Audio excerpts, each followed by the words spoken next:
Hi everyone, and welcome to another episode of First in Cedar Knitting. This is a podcast where I talk about what I've been knitting, mostly, also what I've been crocheting, and now that I'm back in the States, it'll definitely be what I'm sewing. And let's get started. So first things first, I want to introduce myself. My name is Megan. I am a knitwear, and I have a knitwear. I am a knitter and a crocheter and an all-around just crafty person. And I have a couple of patterns out in the world through Etsy and Ravelry. They are a couple of kids sweaters for kids, and a couple of little blankets which are crocheted, and they're just out there in the world doing their little thing. So I'll put links to those below if you want to check them out. To start today, we're going to talk about what I'm wearing. We just moved. We just had our big international halfway around the world move back to the United States, and I was only able to bring so much with me, so I picked out my favorite knit sweaters, and this is one of them.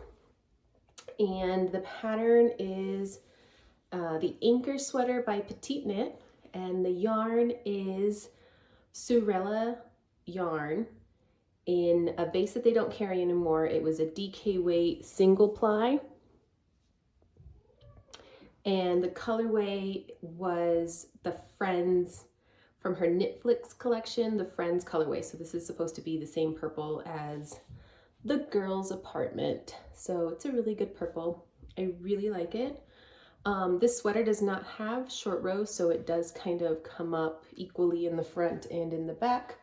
I tend to wear it with a t-shirt, so the t-shirt sticks out, which isn't the best. I really should get a tank top or something to wear under it, but this is what I wear.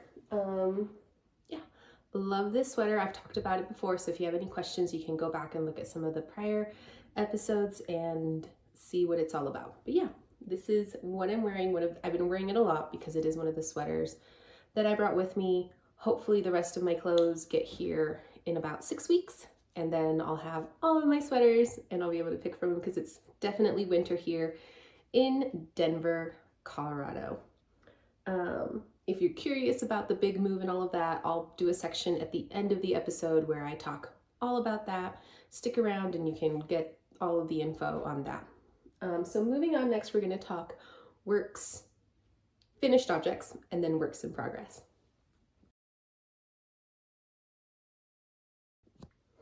So first off, finished objects. I only have one, and it's not 100% finished, and it is this stripy little sweater for my son. I can't remember, and I couldn't be bothered to go back and look if I had finished this before the last episode. I have not yet blocked it, and I have not woven in the ends yet. But this is a striped version of my pattern that I put out called the Dandelion sweater. So what I did was I did stripes and I omitted the color work split, and it worked out really well. I did 10 rows per color. This back here, the blue section looks bigger because that's where the short rows are, which brings the neck up a little bit. It wasn't cold enough in Japan before we left for him to wear it. He is 3 years old. So yeah, finished object, and that's my only finished object that I have. It still needs to be blocked, so keep an eye out. Follow me over on Instagram. I'll be posting photos of this once it's blocked, and all of this like bunchiness here, all of that will even out with the block. And then it also, the cinchiness of the rib will all go away. So super excited for him to have that one. It'll look super, super nice on him. And that one goes hand in hand with my first WIP. So I don't have any other finished objects, but I do this little thing where I break the video down into pieces. It makes it easier for me to edit. I will also say the house, we left some mugs. This one was not ours. The people that rented our house while we were gone left this one. So shout out to Kansas City, and I'll be back with my works in progress. Okay, works in progress. So this one is also the same pattern, my pattern, the Dandelion sweater. Also not the original pattern, but I took the shell of it and again did stripes. My daughter picked out these colors and she wanted cream and she wanted pink and purple and blue. So this is for her. She is 8.5, almost 9. It's a bit bunched up because it's been jammed in a project bag for a while.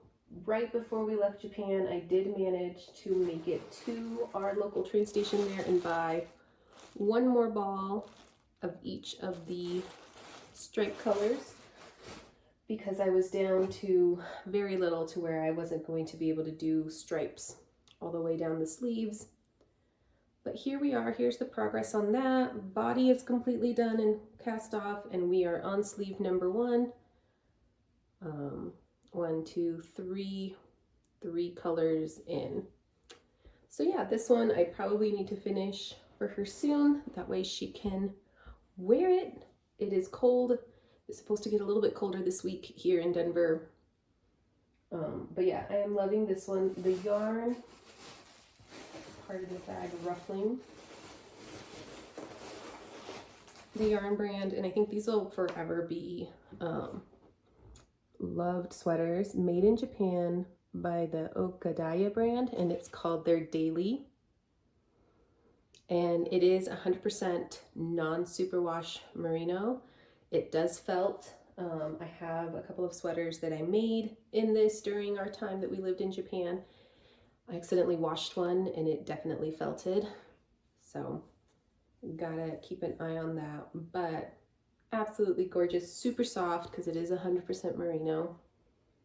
And I love it. So that's work in progress number 1. Hasn't really been worked on since we moved or during the move, because while we moved and traveled back, I've been working on my No Frills part 2 of the What the Mohair series. So if you look back, I have a video where it's called What the Mohair, where I talk about what's up with mohair. If people haven't used it in their knitting, like what's it all about? A lot of patterns nowadays call for it.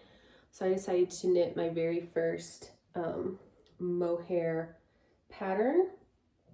And in Japan, I wasn't sure that it got cold enough to need a mohair sweater. But here in Denver, it definitely will get those drops in temperature where a mohair sweater will be nice. And this is made out of some hand-dyed yarn that I dyed, so the consistency is very uneven, but hopefully it's so uneven that it doesn't make a difference. I know you can see like a stripe there.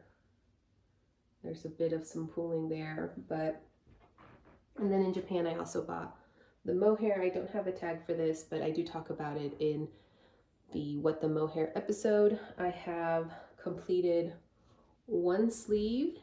Yesterday I did it, and so now moving on to the second one. I'm having some fit issues with this one. I probably need to check my gauge. I did do several swatches that came out perfectly to gauge, so I don't know what happened. My neck to armpit is very long, and I brought a measuring tape to measure while you guys are here with me. Talk about it. So from the armpit moving up,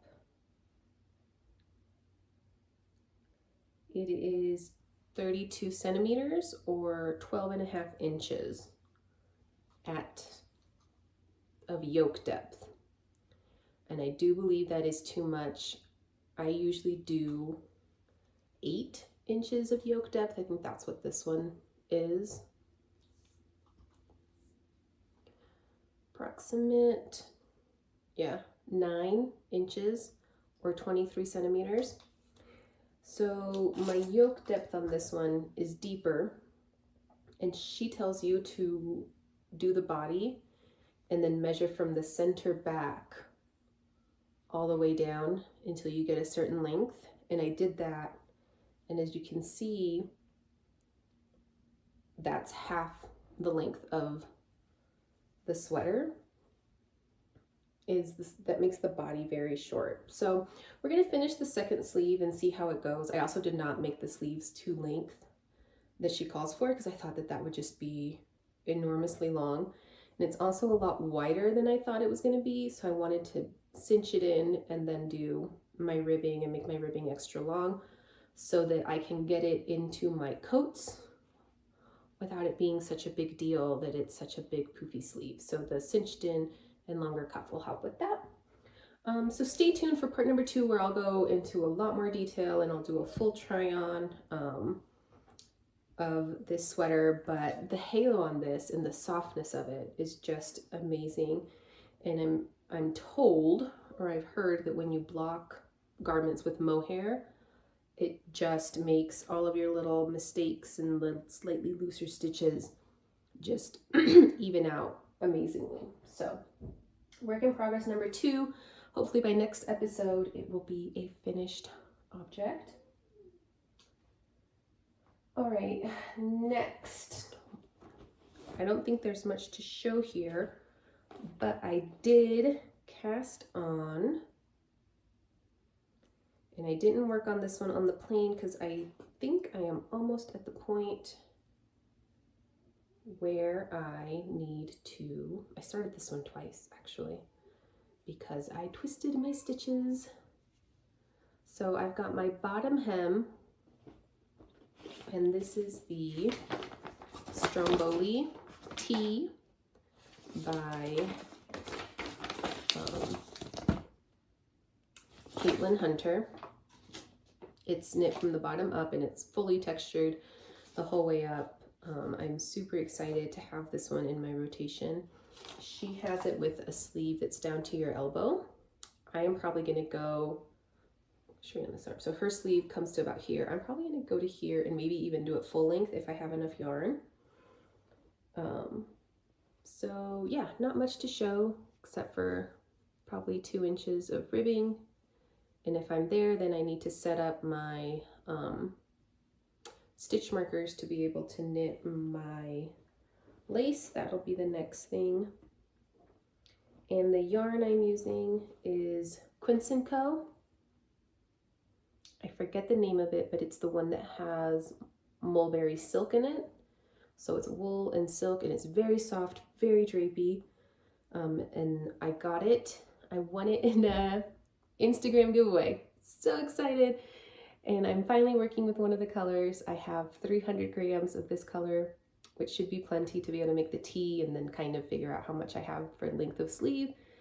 And I think the name of the color is Atolla. Ayatollah? So Atolla, probably. I'll put the details down below. But super excited to get working on this one again. This one will be good. Once I finish my no frills one, this I think is going to be my next project that I work on for me as I work on some stuff for the kids. It's just living in one of my old project bags that I myself made. It's actually my Halloween one. Got some Halloween candy in there. So appropriately themed for this time of the year. Today is October 26, 27, somewhere.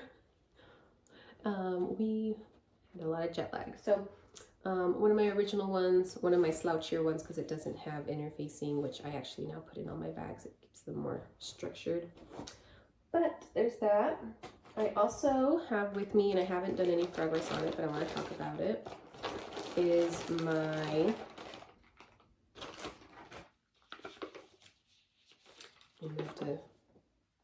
Lunan Tea 4-ply by Rebecca Clow, the Colorway.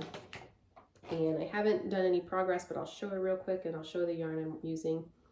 This one may be hibernating soon just because it's cold here, and I don't know if I'll wear it, though I can still wear it inside. It is a drop shoulder. This is my first ever drop shoulder knit.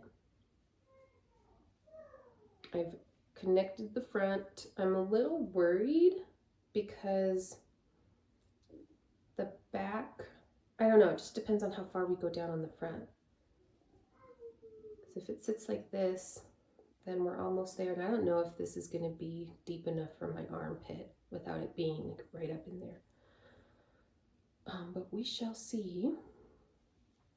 And it's a ribbed, I'll show you the inside, you can see it better. 3x1 rib, and it's a summer t-shirt. And I'm making it with the Knitting for Olive Pure Silk in the color Putty.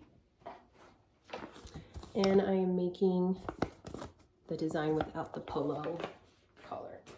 Polo collars aren't really my style. So there's that whip number 1, 2, 3, 4. And that's all of the whips that I have for you. I'll be back with future plans, acquisitions, and what I plan on knitting next.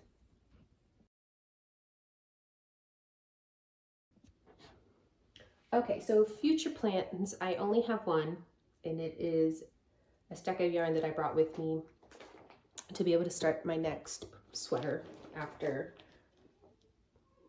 the two that I have. Put this out. So I brought with me, and I didn't pack, this 4 skeins of this Hedgerow by Purl Soho, merino, cashmere, and mulberry silk. In this beautiful blue, which I think will suit my complexion really, really well. And I'm going to make stick seasons out of this one. Really excited to do another drop shoulder. The first one was Rebecca Clow's, and it's a tee. I want to try a sweater and do the drop shoulder, not the deep drop shoulder, but just a little drop shoulder, and see how that fit works. And if it's something that works better, makes me look less, I don't know, circular yokes make your body look a certain way. They kind of make your shoulders droop down just because of the visual, the circularness of it. So I want to try a drop shoulder and see if that kind of changes the aesthetic, see if I like it. It's been what's been really popular lately within the knitting community. So I have this, and I have the pattern printed out. It's just a matter of time before I wind it up and work on it. So that's my only future plans. I don't have any acquisitions coming, and the reason is that my yarn should be here fairly soon, all of the yarn that I had in Japan. And I also have my other half of my stash that I left here at our home in Denver when we moved. And what I have here is I took most of my sweater quantities with me because I figured I was really into garment making at the time, and I thought that that would be what I'd get the most use out of. So what I have here is a lot of works in progress. Oh my gosh, I found so many projects that I didn't finish and I didn't want to take with me. And so I'll have to figure out what to do with them. I'll probably make a video where I just go through like my deep hibernated works in progress, because some of them, if there was anything for my kids, that was 2 years ago. They've outgrown that size. Anything for me, I've kind of changed my style and how I dress when it comes to knitwear. I used to do a lot more like speckled yarn. Now I'm more into solids because it just, I think it looks classier, easier to wear with stuff. So we will see. And then just a lot of projects that I just didn't have my heart into it, so I didn't finish it. So I have a lot of yarn here, a lot of single skeins that I didn't take with me of like wool. And I have a lot of acrylic that I actually think I will be turning into some winter hats, some to donate to a local shelter, which I think is a great use of that yarn if I'm not going to use it for me. And then maybe some that we can give as little gifts. I need to find, I have a little circular knitting machine to make some hats, which I'm really excited to pull out and use. Again, it's a lot of fun to see a hat just pop out of the knitting machine in minutes, which is really, really nice. So we might make some gifts with some of that yarn. An acrylic yarn, it's really soft and it's really great for gift knitting because then it's easier to maintain and people don't felt it. So yeah, that's my future plans. And then next, I'm just going to do a little ramble about life and how things are going and our change that we just went through. So hope you stick around. And if not, I'll see you next week. Hopefully now we'll do stuff a little bit more often, hoping to have it every 2 weeks, an episode. So.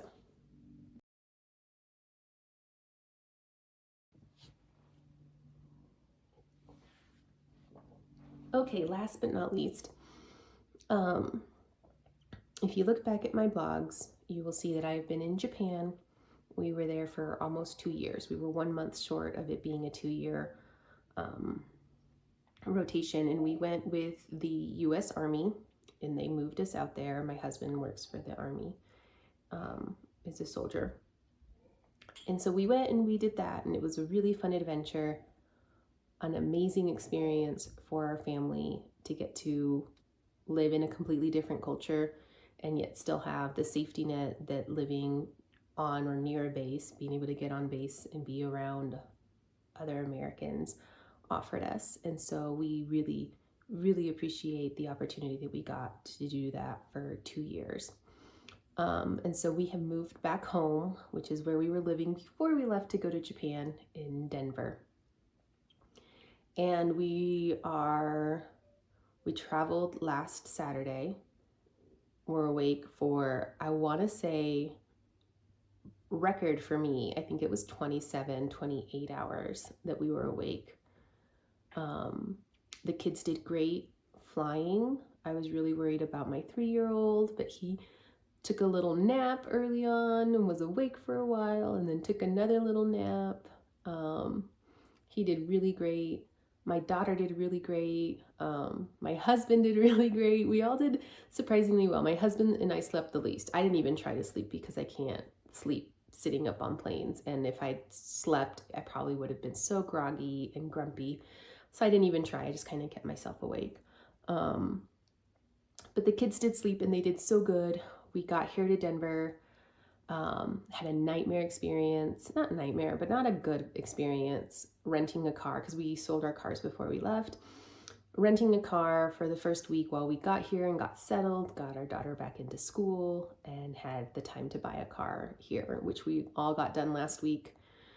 So that's a big relief. We're settling in. We pulled up all of our boxes from storage and have been washing everything. Then the washer broke, got the washer fixed, and now we're washing everything again.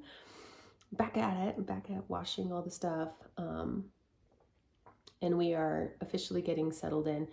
Next on the list of things to do is to, once we get the house settled, the first and second floor, so the kitchen, living room, bedrooms, all of that. Once we're settled there, then I will be focusing my attention on setting up my creative basement.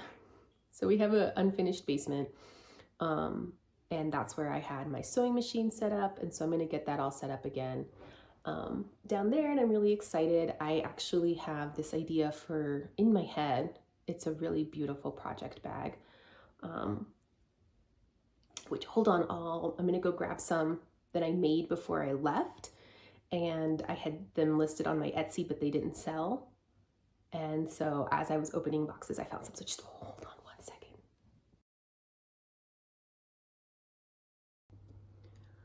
Okay. All right, so project mags that I had made before we moved, in no particular order. Oh, this one's got a little stain on it. But there's this one. And I don't know if you can see it, but it's got like this V. I need to iron them because of course they've been in storage for a long time.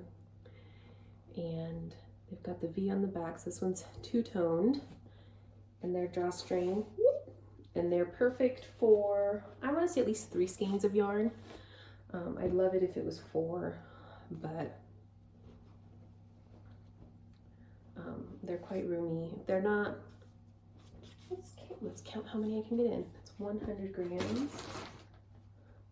And of course in cake version, once they're wound up into a cake, it's a little bit different, or a ball. So yeah, I can comfortably get 3 in there, but I do make them with and it's just about as wide as a cake will sometimes end up being, so you can sit them in nicely, and then you have the top section for doing that. But it fits 3, this smaller one, or medium size, I don't know, medium. So there's golden gray, and then I have a little sock one, and this one is definitely just a one skein type of deal if you're making a sock or a shawl with 1 skein. And again, it has the square bottom. Should maybe make these a couple of inches just taller. But again, a little V design on it, quilted, and then just some stripes on the back. This one was one of the last ones that I made before we left. It has cork fabric on the bottom, so wherever you sit it down, you should be able to wipe it. It's gold. It's got this pretty Moroccan tile at the top, and this one should fit 4 skeins and then still have some room. What happened? You're hurt?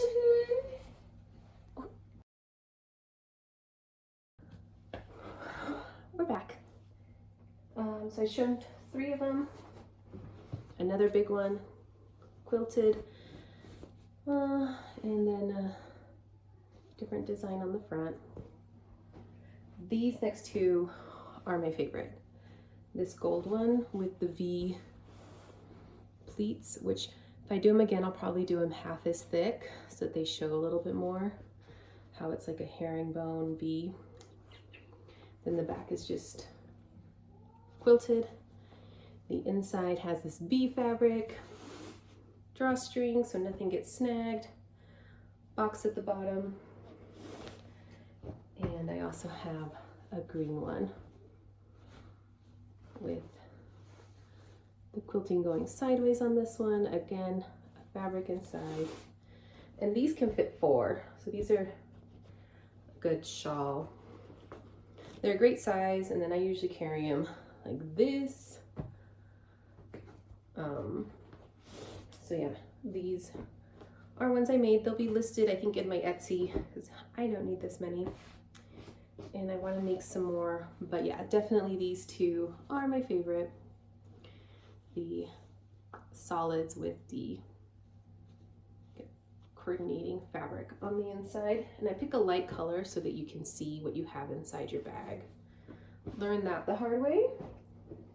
This was my first one that I made many moons ago. It actually has a handle, and it has pockets, a little bit more intricate pockets on the outside, and it does have a darker fabric and pockets on the inside. And I found hot pink yarn in what looks to be, I have so many projects downstairs, it's ridiculous, a cardigan sweater that I was making for my daughter for sure, because it's hot pink, and it looks to be about her size that she was.